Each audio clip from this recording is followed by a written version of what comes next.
Hello, welcome back to this Arturia Profit video series, and we're dealing with the VS now. I'll put a link to the previous episode in which we discussed the oscillators and the vector synthesizer joystick controls available to us. And I said that in this episode we were going to deal with the amplifier envelope and the amplifier in general, and then we'll see how the release mode ties in, because we didn't actually get any of the release cycle when we were dealing with just the first four steps, 0, 1, 2 and 3, as these aren't named on my synth. So what I'm going to do is, because if I just turn this off for a second, oscillator C is a noise generator and B is this kind of the raspy kind of synth sound.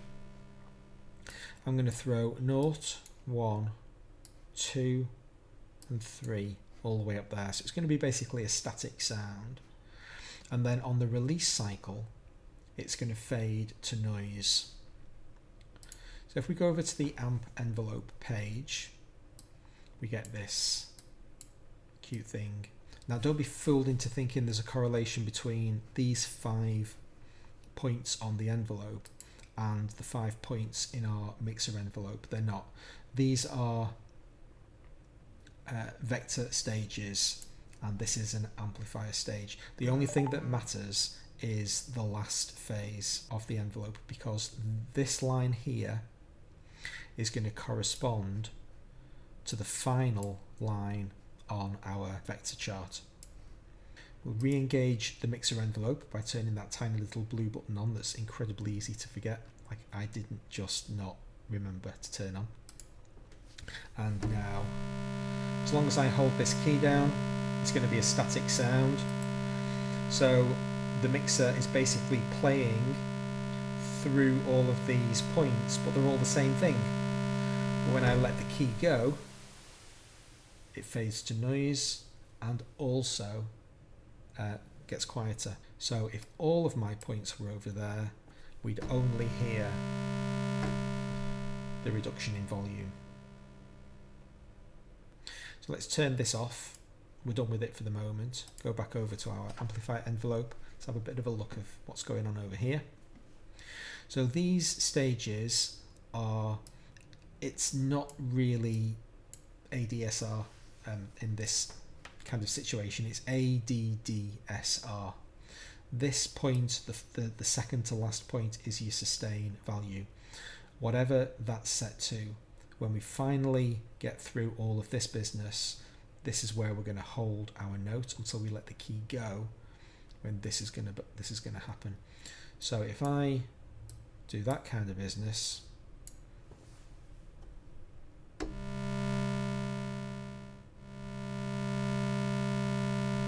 now we're going to hold at this value, and then it fades away over 7 seconds. So these are all millisecond values. You can't do anything about the first value, that's always 0, but you can change your starting level. So here I've set up an envelope that starts at 0, is going to take a second or so to get to maximum volume, come back down again, go up again. It's here.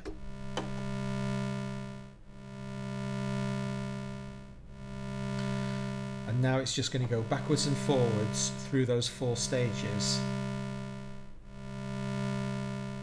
until I let go of the key. Whatever volume I'm at when I let the key go, it'll take that as the start point for its release cycle. So it's not going to jump.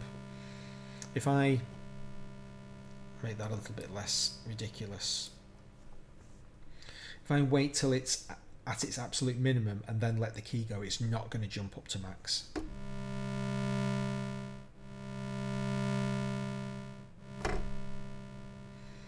It caught at that point and then tailed off, so it's basically kind of sensible. And obviously we can constrain the number of times that repeats. If we've got a repeat value of 1 set and this shape, we're actually going to hear 6 pulses. You're going to hear 1, 2, 3, 4, 5, 6.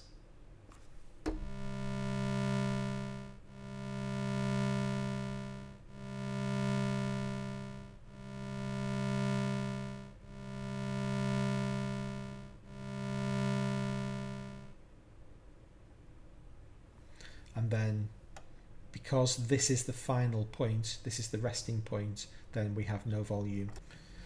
Now the VS is a polyphonic instrument, just the same as the Prophet 5 is. Despite the fact that it's got 4 oscillators rather than 2, it still has the same 32 voices that the Prophet 5 does. This number down here is system-wide. You can't go past 32 voices regardless of what you're doing. But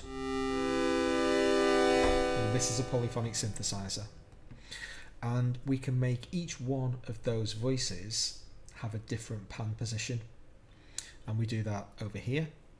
So this is a master volume knob for the entire VS engine.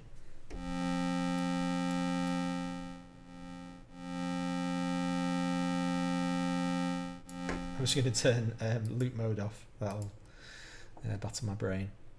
But each of the different voices can have a different position in the stereo field.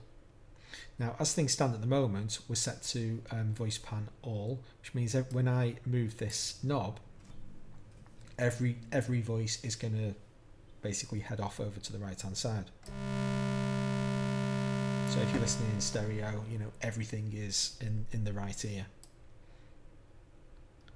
It's a little counterintuitive, but when you change this value here into an individual voice number, then you get an independent pan control for just that voice. So I've now set voice 1 to 3 o'clock. When I change to voice 2, the knob goes back to 12 o'clock, which is the global value, but I then override it by sending it over there. And let's have voice 3 far right and voice 4 far left. And now voice 5 is still central, 4 is far left, 3 is far right, 2 is at 9 o'clock, 1 is at 3 o'clock. And now the different voices, as I play 5 different notes on the keyboard, they're going to appear at different places in the stereo field.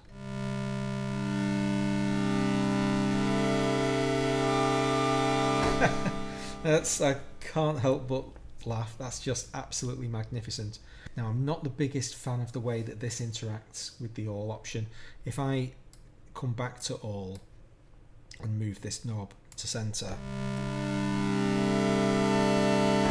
everything is back in the middle, but the knobs are still set to their original values, and you've kind of got to tweak them, make that hard right and hard left to make them remember that they were once unique values. All the way over there, that's a left, that's a right, that's a left. Switch back to all, give it a wiggle, and I've lost it again.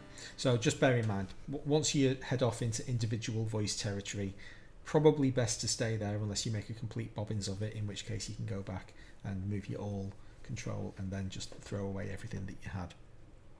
So that's it for the amplifier section. In the next video we'll deal with the filters and see what new toys the VS brings to the party there. Thanks very much for watching, hope to see you next time.